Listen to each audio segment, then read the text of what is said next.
yogis and mystics and alchemists who were successful and extending humans' life by taking special exercise and taking special mystical medicines. And I'm sure there are people right now, openly or hiddenly, trying to do the same thing. They're trying to find this unique tablet that will make you immortal.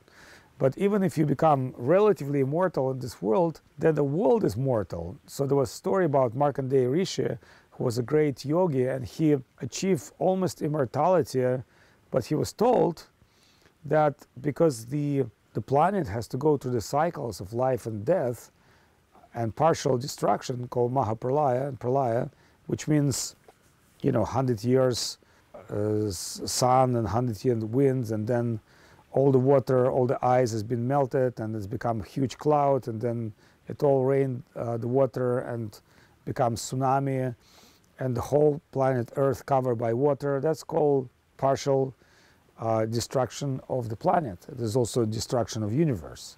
So there are different stages of destructions of which is kind of a particular time cycle described in the Vedas.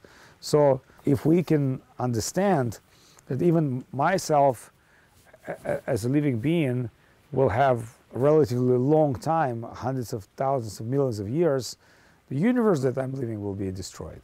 So this Markandeya Rishi, he went through this one cycle of destruction, and he was sucking by the water of ocean because there was no ground, there was no earth. So he was like, couldn't die, and for thousands of years he was like in this endless ocean with melted dark water with no sun seen, with a huge rain. So at that very moment he thought, what am I doing? Like, why do I need this immortality? If immortality that I'm seeking is lead me to more suffering, then I rather want to die. I don't want to be immortal. But he couldn't die at that moment. He's got that boon for his lesson. And obviously he appeared to be on some kind of earth, which he was amazed by the quality of this earth, and he was spoken by a cow, which gave him mystical milk.